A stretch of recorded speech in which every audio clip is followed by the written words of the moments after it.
بسم الله الرحمن الرحيم. السلام علیکم ورحمۃ اللہ وبرکاتہ۔ الحمد للہ وکفى وسلام علی عباده الذین اصطفى اما بعد۔ حاضرین و ناظرین، یہ درس نمبر 2301 ہے اور آج سورۃ التکویر کی 4 آیتوں کی تلاوت اور تشریح کی جائے گی۔ آیت نمبر 26 تا 29، 26 to 29۔ اعوذ باللہ من الشیطان الرجیم، بسم اللہ الرحمن الرحیم، فأین تذهبون ان هو الا ذکر للعالمین،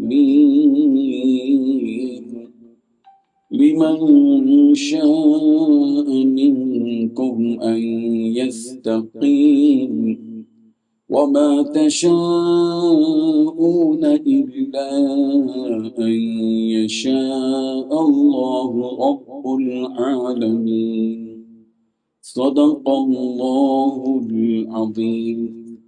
لفظی ترجمہ یوں ہے، فَأَيْنَ پھر کہاں، تذهبون تم جاتے ہو، ان ہوا یہ نہیں ہے، الا مگر ذکر نصیحت للعالمین جہانوں کے لیے، لمن اس شخص کے لیے جو شاء چاہے، منکم تم میں سے، ان یستقیم کہ وہ سیدھا چلے، وما تشاؤون اور تم نہیں چاہتے، الا مگر ان یشاء اللہ یہ کہ چاہے اللہ رب العالمین جو عالموں کا رب ہے۔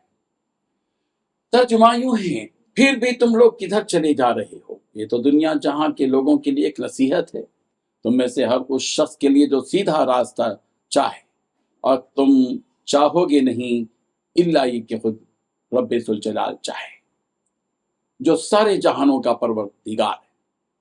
ان 4 آیتوں میں 4 باتیں بیان کی گئی ہیں۔ پہلی بات، ان سب باتوں کو جاننے کے بعد بھی تم لوگ کہاں چلے جا رہے ہو۔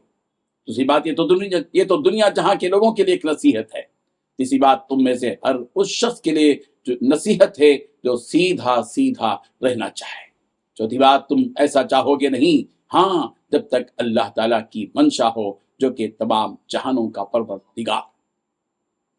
بزرگان محترم، ان آیتوں میں اللہ تعالیٰ ان کفار مشرکین پر اپنی پھٹکار برساتے ہوئے فرما رہے ہیں کہ جب اتنا سب کچھ تمہارے سامنے بیان کر دیا گیا اور وحی کے اس پورے سلسلے کو کھول کھول کر بیان کر دیا گیا کہ یہ وحی اس نبی تک کیسے آتی ہے، کہاں سے آتی ہے، تو اس کے باوجود بھی تم لوگ شک میں پڑے ہوئے اور اس وحی کو کلام الہی تصور نہیں کرتے، جس کی وجہ سے تم ان سے منہ موڑتے ہو۔ آخر کیوں؟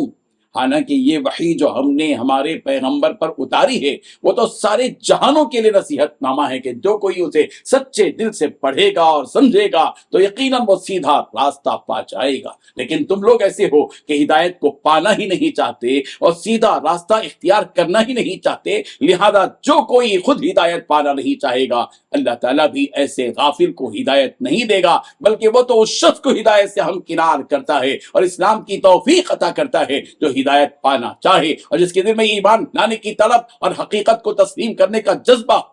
ظاہر بات ہے کہ اسی کے لیے فائدہ ہے۔ سورہ یونس کی آیت نمبر 100 میں رب ذوالجلال نے فرمایا، وَمَا كَانَ لِنَفْسٍ أَن تُؤْمِنَ إِلَّا بِإِذْنِ اللَّهِ۔